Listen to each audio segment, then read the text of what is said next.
अस्सलाम वालेकुम friends, welcome back to my channel News Busters. Nasir के मामले में मैं अपने दिल को पत्थर कर चुकी हूँ। आप नासिर से ज़रूर मिलिएगा, ये मशवरा है मेरा आपके लिए। फ्रेंड्स, आज की वीडियो में हम बात करेंगे खुमार की आने वाली नेक्स्ट एपिसोड के बारे में। नासिर की बीवी हुस्ना, जो कि नासिर के सारे काले करतूतों के बारे में जान चुकी है, नासिर के पैर कटने के बाद वो नासिर को हमेशा के लिए छोड़कर उसका सारा मालो दौलत समेट कर चली जाती है। हुस्ना, जो कि नासिर का घर पहले ही अपने नाम करा चुकी होती है, उस घर को बेचकर नासिर और उसकी माँ दोनों को बेघर कर देती है। नासिर की माँ और नासिर दोनों अपनी बहन के घर रह रहे होते हैं। जब नासिर की माँ हुस्ना के घर जाकर उसे उसके किए पर लताड़ती है तो हुस्ना शर्मिंदा होने के बजाय नासिर की सारी सच्चाई उसकी माँ को बता देती है और कहती है कि ये सब नासिर को उन लड़कियों की बद्दुआ है जिनकी ज़िंदगी नासिर ने ब्लैकमेल करके बर्बाद कर रखी थी, और उसे हरीम के मुतालिक भी सब बताती है। नासिर की माँ नासिर की सारी सच्चाई जानकर हैरत ज़दा रह जाती है। फ्रेंड्स, आज की किस्त में हम देखेंगे कि नासिर की माँ ममता के हाथों मजबूर होकर हरीम के घर जाती है ताकि वो हरीम से नासिर की तरफ से माफ़ी मांग सके। उसे उम्मीद होती है कि शायद हरीम के माफ़ करने से नासिर जिस अज़ाब में मुब्तला है उसे कुछ सुकून मिल सके।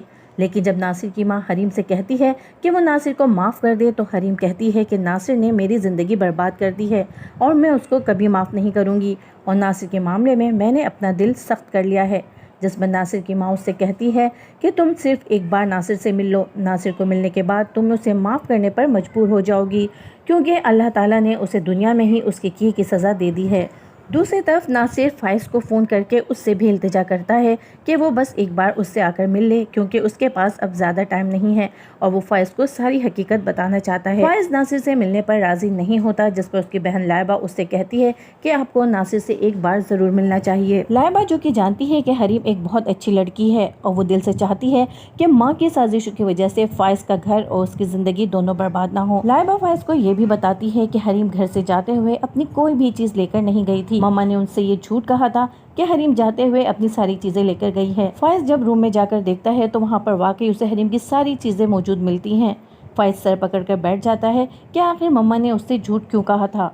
फाइज मजीद हकीकत जानने के लिए नासिर से मिलने का फैसला करता है। दूसरी तरफ हरीम भी नासिर की माँ के मजबूर करने पर नासिर से मिलने उसके घर पहुँचती है। नासिर हरीम के सामने अपना हाथ जोड़कर उससे माफ़ी मांगता है। वो उससे कहता है कि मैं बहुत तकलीफ में हूँ, मैंने तुम्हारे साथ बहुत ज्यादती की है। नासिर हरीम के सामने और उसके भाई रूफ़ी के सामने एतराफ़ करता है कि उसने ही फाइज को हरीम के मुतालिक भड़काया था, उसे झूठी कहानियाँ सुनाई थी, कहकशा बेगम के साथ मिलकर हरीम और फाइज के खिलाफ साजिशें की थी, हरीम को ब्लैकमेल भी करता रहा, कहकशा बेगम से पैसे लेता रहा इस वादे पर कि जल्द ही हरीम और फाइज की तलाक कराऊंगा। नासिर जब हरीम के सामने अपने गुनाहों का एतराफ़ कर रहा होता है, उसी वक्त फाइज भी नासिर के घर पहुंच जाता है और कमरे से बाहर आती आवाज़ें सुनकर खिड़की के पास खड़े होकर वो अपनी माँ की सारी हकीकत सुन लेता है। उसे माँ की सारी हकीकत जानकर और हरीम की बेगुनाही अपने कानों से सुनकर फाइज के पैरों से ज़मीन निकल जाती है। हरीम कहकशा बेगम की हकीकत जानकर और नासिर के मुंह से अपने गुनाहों का एतराफ़ सुनकर शॉक रह जाती है।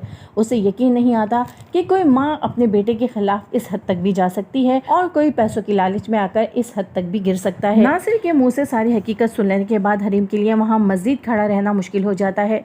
वो नासिर को माफ़ करके जब रोती हुई कमरे से बाहर निकलती है तो बाहर उसका सामना फाइज से होता है। फाइज हरीम की सारी बेगुनाही जानने के बाद फाइज रूफ़ी से और हरीम से निगाहें मिलाने के लायक नहीं रहता।